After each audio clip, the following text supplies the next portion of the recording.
Egg paratha.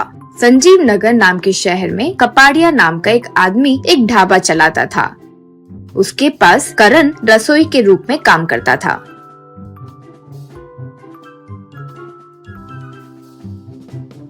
एक दिन करण करी बना रहा था तो कपाड़िया उसके पास आकर करी का स्वाद चख कर, करी तो स्वादिष्ट है, बाकी के आइटम्स भी अच्छे से बना रहे हो ना, अच्छे से बनाओ, लेकिन कल से मैं तुम्हें जो सामान दे रहा हूँ उन्हीं से खाना बनाना होगा। तुम जो सामान लाते हो वो कोई काम का नहीं आएगा, ठीक है ना? यूँ कहा करण। ठीक है।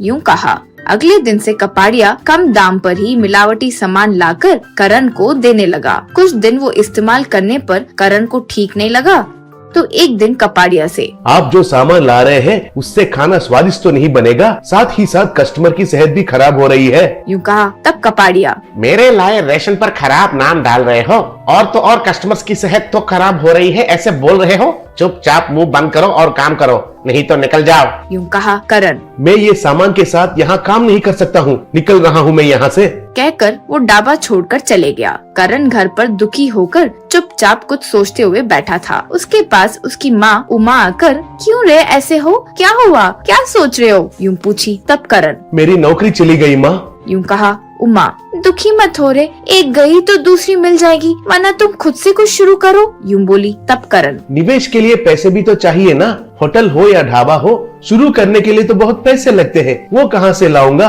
बोलना तो आसान है माँ। यूँ कहा। उमा, इतनी अधैर्यता क्यों है, थोड़ा सा निवेश करके एक बंडी शुरू करो। तुम्हें एक पराठा बनाना अच्छे से आता है ना, पराठा बनाओ। एक नई बंडी पर पराठा का व्यापार शुरू करो। मैंने कुछ पैसे बचाए हैं वो दे दूंगी, फिक्र मत करो, यूँ बोली।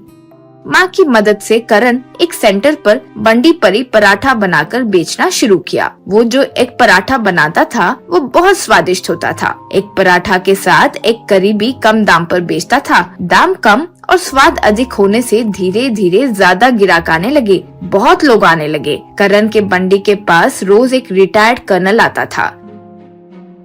एक पराठा खाता था, अच्छे से बात भी करता था। करण के एक पराठे के लिए कस्टमर्स बढ़ने लगे।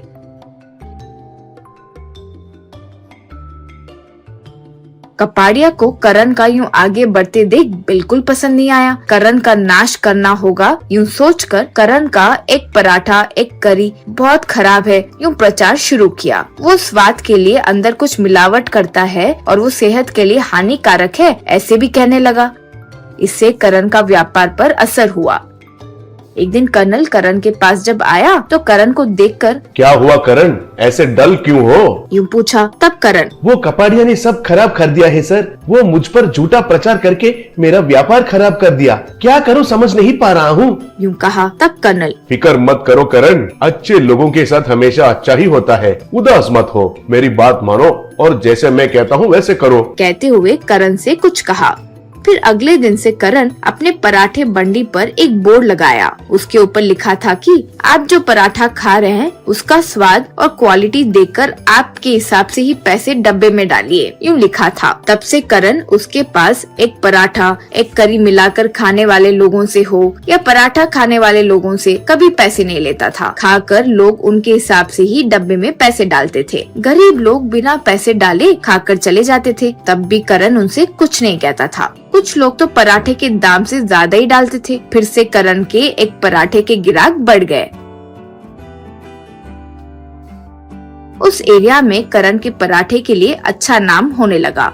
करण एक पराठा का स्वाद बहुत फेमस हुआ और गांव में या पड़ोसी नगर में भी नाम बढ़ने लगा। इससे करण जल्द ही अच्छे से कमाने लगा। एक ढाबा भी शुरू किया। उस ढाबे पर भी एक बोर्ड लगा रखा था। उस पर भी ऐसे ही लिखा था कि आप जो पराठा खा रहे हैं उसके स्वाद और शुद्धता के हिसाब से आप ही पैसे तय करके डब्बे में डालिए। ढाबा भी अच्छे से चलने लगा। करण की ये तरक्की से कपाड़िया के ढाबे का दिवाला निकल गया और कपाड़िया गांव छोड़कर चले गया।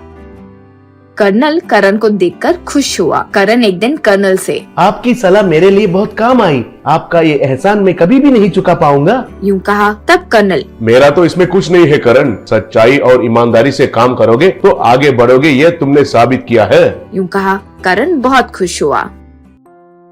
कहानी अच्छी लगी है तो लाइक करें और ऐसी ही मजेदार कहानियां सुनने के लिए चैनल को सब्सक्राइब करके बेल आइकन दबा दे और वीडियो को शेयर कर दीजिए।